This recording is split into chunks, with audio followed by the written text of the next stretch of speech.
construction of Castello della Rotta took place in the 11th century, although it is possible that the original building dates back much farther. The Romans were the first people to possess it, and they constructed the fortified castle in order to guard the bridge that crossed the Banna stream. Due to the fact that the Roman road Pollenzo passed via the bridge, the Romans placed a higher value on it. Following the departure of the Romans, the fortress was acquired by the Knights Templar, who controlled it for a period of more than 300 years. In the years that followed, it was occupied by a number of different proprietors and was the site of two terrible wars, 1639 and 1706. It is said that the castle was constructed on top of a ley line, which heightens the quantity of energy that is associated with the paranormal. Towards the end of the 20th century, the castle was abandoned to deteriorate and was used as a landfill for materials that were no longer needed for building. As a result of the deterioration and the fact that it was located in an isolated area, people began to refer to it as the haunted house or the castle of fear. Avoiding the castle was a goal for the locals. After a number of decades, things began to show signs of improvement for the castle. The fact that it had been the residence of the Knights Templar in the past gave it the historical significance that it deserved. After being cleaned up and refurbished, Castello della Rotta was reopened. However, they subsequently came upon something that was rather gruesome. People made a disturbing discovery when they were working on the renovation. Several bones were discovered, one of which was that of a knight who had been buried with his horse. There was a big iron cross that was worn around the man's neck, which suggested that this individual may have been a Templar knight.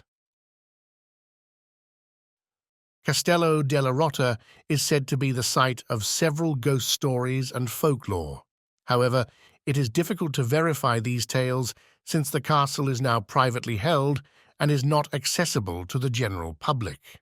The skeletal remains that they discovered are directly related to one of the ghost sightings that they have had. There are many who assert that the grounds are haunted by a knight riding a horse who is armed. In the year 1400, a priest was found guilty of planning heinous acts and was condemned to death.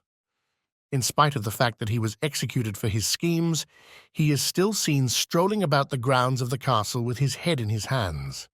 In addition, the castle is haunted by a beautiful blonde lady. According to the rumors, she took her own life because she was in a marriage that was both violent and unpleasant. The spirits of a guy clad in black and a cardinal who is reading are two further ghosts. The grounds of the castle are also the location of a yearly ceremonial procession of spirits that takes place on the evening of June 12th and 13th. There are, however, a few legends that exist as well. An example of one of the most common sightings is that of the ghost of a monk wearing a cowl. A lovely noblewoman is said to have fallen in love with a prior owner and nobleman, according to their legend. An assault by the Saracens took place on the day of their wedding, which resulted in the ceremony being cruelly interrupted. The young bride was pursued by a few of these guys until she reached the top of the tower. The only way for her to get away from her assailants was to leap from the tower, which was her only alternative. The nobleman battled the invaders throughout the night, but when he saw the dead corpse of his love, he made the decision to depart for the Holy Land and become a Templar monk in order to exact retribution on all of the non-believers who were guilty for the death of the person he loved the most in its entirety. He continues to wander the castle in search of the people who murdered the woman he loved. In the distant past, Castello della Rotta was the residence of a mischievous little boy.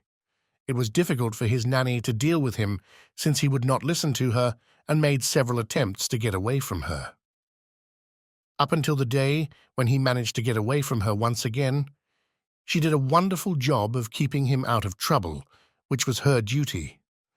She had been searching the whole castle and its environs, and she was going to take a breather in the courtyard when she suddenly saw the tiny plague, who was smirking brazenly at her.